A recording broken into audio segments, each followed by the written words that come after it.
최근 보도자료에 따르면 금융당국에서 연금보험 비과세 한도를 축소하겠다라는 논의를 진행하고 있다고 합니다. 만약에 비과세 연금 고민 중이시라면 하루빨리 선택하셔야 됩니다. 안녕하세요, 연금박사 이영주입니다. 혹시 평생 세금과 건강보험료 내지 않는 연금 고민되신다면 저희 센터 1800-3624로 연락 주십시오. 최근에 정부에서 세금을 더 많이 거두려고 노력 중입니다. 저는 세금을 많이 걷는 것에 대해서 사실 불만이 없습니다. 다만 그 거둔 세금을 잘 써주시기를 바라는 겁니다. 세금을 많이 걷어서 잘못 쓰고 국가를 망하게 만든다면 그거는 정부, 정치인들의 잘못인 거고, 만약에 세금은 많이 걷었지만 국가 운영을 잘해서 더 잘 사는 나라로 만들어준다면 세금 낸 효과가 있는 것이겠죠. 국가가 세금을 더 많이 거두려고 하는데 그 방법은 두 가지가 있습니다. 첫 번째, 세율을 인상하는 것입니다. 10%인 세율을 20%로 인상해버리면 세금을 더 거둘 수 있겠죠. 또 하나가 있습니다.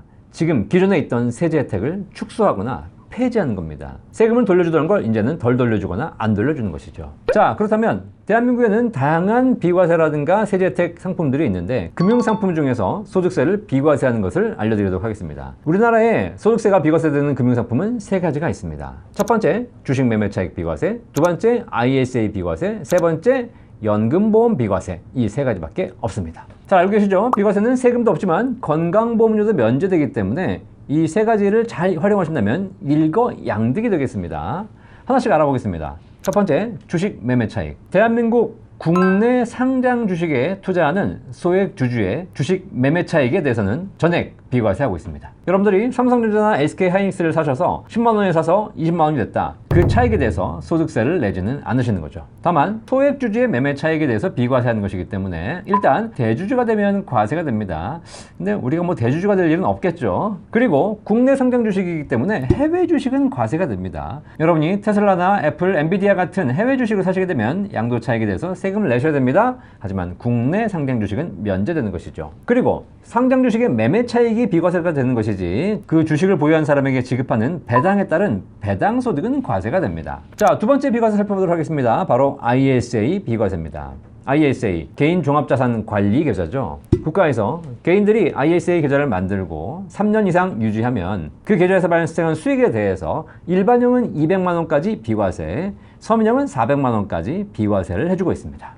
비과세라고 하니까 좋으시죠? 하지만 반드시 알고 계셔야 될 게 있습니다. 내가 낸 원금에 대해서 비과세 해주는 것이 아니라 발생한 수익에 대해서 비과세 해주는 것이고요. 그 수익도 일반적인 경우에는 200만 원까지만 비과세 해주는 것이고 200만 원 초과하는 것은 초과 금액에 대해서 9.9% 분류과세 세금을 내셔야 되는 것이죠. 어쨌든 다른 계좌에 비해서는 훨씬 더 세금을 줄일 수 있는 방법이 되겠습니다. 자, 그런데 IS 비과세는 계좌 만기 시 1회만 가능한 겁니다. 따라서 일반형 200만 원 비과세 혜택 받으시려면 매년 200만 원 받는 것이 아니라 3년을 기다려서 만기에 해지할 때 1회에 대해서 200만 원 비과세 혜택을 적용해 주는 겁니다. 그리고 이 수익에 대해서 비과세 해드리는 것도 ISA에서 발생한 이자 소득이나 배당 소득에서 비과세가 되는 것이지, ISA 계좌에서 국내 주식을 투자하신 분들은 어차피 첫 번째 제가 말씀드린 국내 상장 주식 매매 차익이 비과세이기 때문에 그거는 일반 계좌에서 하시나 ISA 하시나 똑같이 비과세가 됩니다. 그러니까 그런 건 의미가 없고요.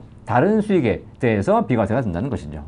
자, 대한민국에 존재하는 금융상품 비과세 세 번째, 바로 연금보험 비과세입니다. 국가에서는 연금보험 같은 저축성 보험을 가입하는 사람에게 보험 차익, 보험 수익에 대해서 제한 없이 무제한 비과세하고 있습니다. 보험 차익이 100만 원이 나건 보험 차익이 100억이 나건 관계없이 비과세하고 있죠.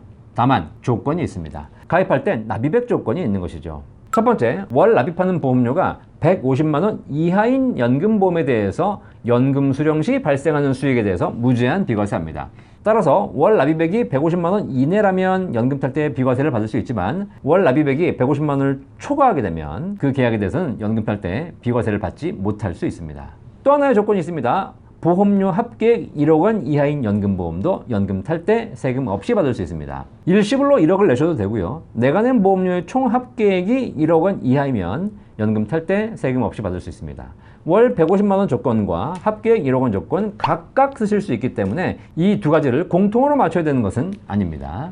자, 이렇게 납입액이 월 150만 원, 합계액 1억 원 이런 조건 하에서 납입하시는 경우에 비과세가 되죠. 자, 그런데 연금보험에는 무제한 비과세 조건이 하나 더 있습니다. 이 조건은 납입액이 얼마든 받는 금액이 얼마든 세금이 전혀 없습니다. 다만 수령 조건이 있습니다. 바로 종신연금으로만 수령하는 것입니다.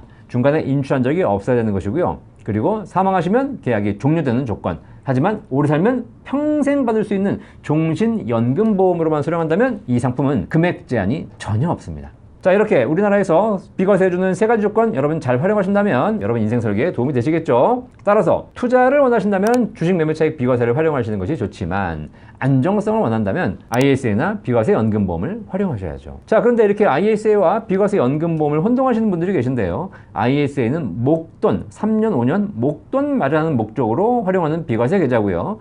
연금보험은 연금으로 준비하는 비과세 계좌입니다. 여기서 혹시 IRP와 혼동하시는 분들이 계신데 IRP를 설명드리지 않는 이유는 IRP는 비과세가 아니라 과세 이연입니다. 지금 세금을 환급해주고 나중에 저율과세되는 것이지 비과세가 아니기 때문에 오늘 방송에서는 생략하고 있습니다. 자, 이렇게 ISA와 비과세 연금보험을 잘 활용하실 필요가 있습니다.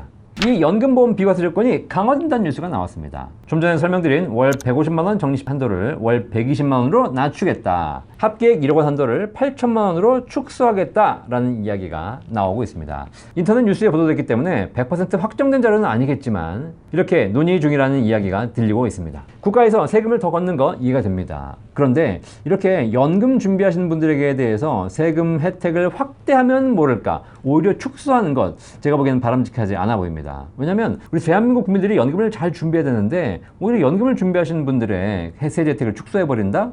그러면 연금 가입자가 줄어들 위험이 있는 거 아니겠습니까? 저는 연금에 대해서 세제 혜택을 완화해달라고 이야기합니다. 국가가 세금을 덜 거절한 얘기가 아닙니다. 연금 가입자에게 세금 혜택을 부여하면 가입자가 세금을 덜 내겠지만 연금이라는 상품 자체가 소비를 하도록 만들어준 자산이기 때문에 결국 국가는 더 많은 세금을 걷어들일 수 있게 됩니다. 일단 연금 가입자가 늘어나게 되면 나중에 연금 받을 때 받은 금액 뭐 하겠습니까? 써야죠. 어차피 평생 나오는데 저축해서 뭐 하겠습니까? 정해진 금액을 꾸준하게 소비하게 됩니다. 소비가 늘어나게 되면 시장이 활성화되죠. 시장이 활성화되면 부가가치세를 더 걷게 됩니다. 그리고 시장이 활성화되면 기업이 성장하겠죠. 기업이 성장하게 되면 법인세를 더 걷게 됩니다. 그리고 기업이 성장하게 되면 일자리가 늘어나죠. 일자리가 늘어나면 청년들의 소득이 안정되면서 소득세를 또 얻을 수 있는 거 아니겠습니까? 연금에 대해서 과세 강화를 검토하시는 부서에 적극 건의드립니다. 세수를 확대하기 위해서 연금에 대해서 세금을 더 부과할 수 있겠지만 그건 정말 근시안적인 안목으로 세금을 부과하는 겁니다. 연금에 대해서 세제를 강화하는 것이 아니라 연금의 세금 혜택을 더 많이 늘려줘야 더 많이 연금을 가입하게 되는 것이고 그 연금 가입자들이 결국 수많은 경로를 통해서 국가 경제를 활성화시키고 세금을 더 많이 내게 될 겁니다. 혹시라도 연금보험 비과세 한도를 축소를 논의 중이시라면 빨리 접으시기 바라겠습니다. 그 방법이 당장 눈앞에 세금을 더 거둘 수 있는 것처럼 보이겠지만 결국 대한민국 은퇴자들의 연금 준비를 더 부족하게 만드는 것이고 그것이 결국 돌아 대한민국 국가 경제를 더 어렵게 만드는 그런 길이 된다는 걸 꼭 한번 생각해 보시기를 바라겠습니다. 생각하긴 싫지만 가정하긴 싫지만 만약에 비과세 한도가 축소된다면 혹시 연금보험 고민하시는 분들 더 이상 미루실 때는 아닌 것 같습니다. 하루빨리 비과세 연금을 준비하시기를 바라겠습니다. 혹시 비과세 연금에 대해서 궁금하시다면 걱정하지 마십시오. 저희 센터 1800-3624에서 여러분이 평생 안정적으로 받을 수 있는 연금보험에 대해서 알려드리도록 하겠습니다. 감사합니다.